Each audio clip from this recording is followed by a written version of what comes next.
pay. Now, what this means is the property owners, the middle class, who have long been suffering from trickle-up.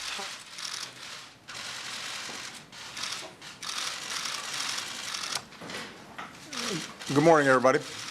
I just had a chance to meet with my national security team, including my Secretary of Homeland Security, Jay Johnson, my FBI Director, Jim Comey, and my Attorney General, Loretta Lynch, for a regular update on our security posture post-Paris and going into the holiday season.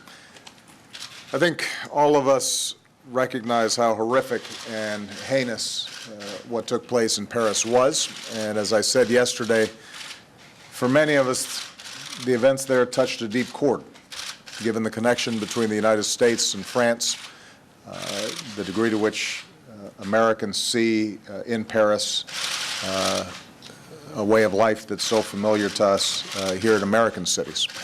And given the shocking images, I know that Americans have been asking each other whether it's safe here, whether it's safe to fly or gather.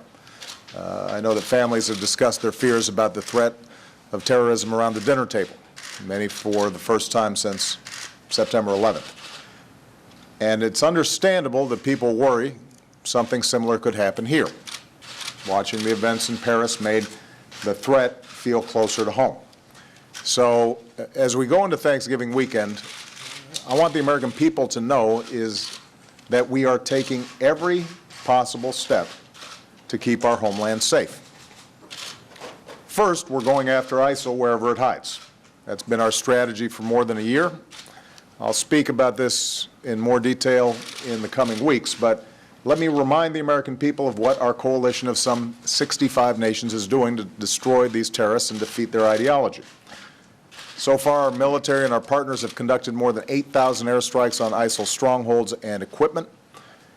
Those airstrikes, along with the efforts of our partners on the ground, have taken out key leaders, have taken back territory from ISIL in both Iraq and Syria. We continue to work to choke off their financing and their supply lines and counter their recruitment and their messaging. And even as America is already supporting French airstrikes in Syria, yesterday President Hollande and I agreed that our countries are going to step up that coordination even further and do more of that work together. So we're stepping up the pressure on ISIL where it lives, and we will not let up, adjusting our tactics where necessary until they are beaten. That's our first goal. Second, we continue to do everything possible to prevent attacks at home and abroad and to prevent foreign terrorist fighters from entering the United States or other nations. Since 9/11, we've taken extraordinary measures to strengthen our homeland security in everything from aviation security to border security to information sharing. We've improved upon these actions over time. Anytime there's an event, we learn something from it, and we continue to refine them. We continue to improve upon our approaches as we speak.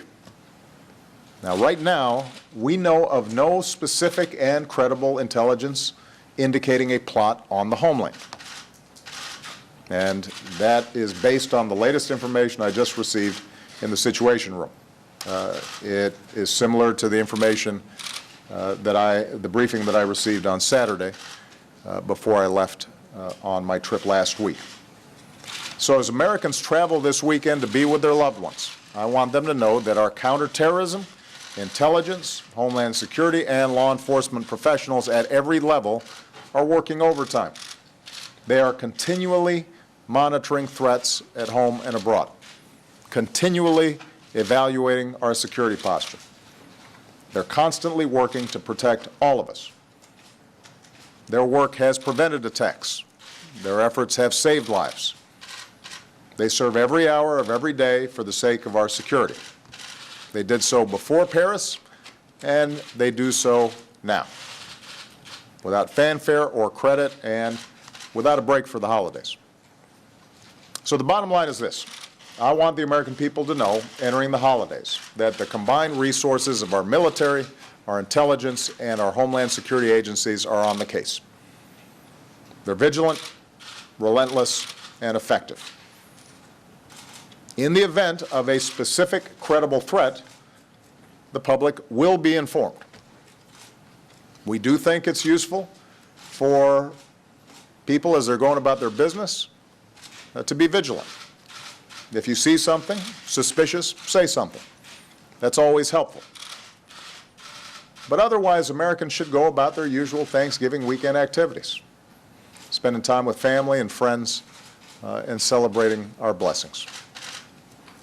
And while the threat of terrorism is a troubling reality of our age, we are both equipped to prevent attacks and we are resilient in the face of those who would try to do us harm.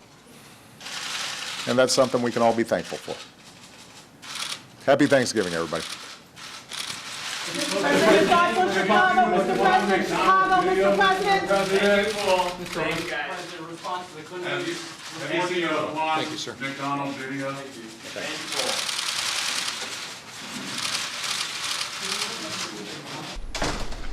And President Obama delivering a message of assurance that security officials are on duty on this day before the nation celebrates the Thanksgiving holiday. This afternoon, I'm the leading state sponsor of terrorism.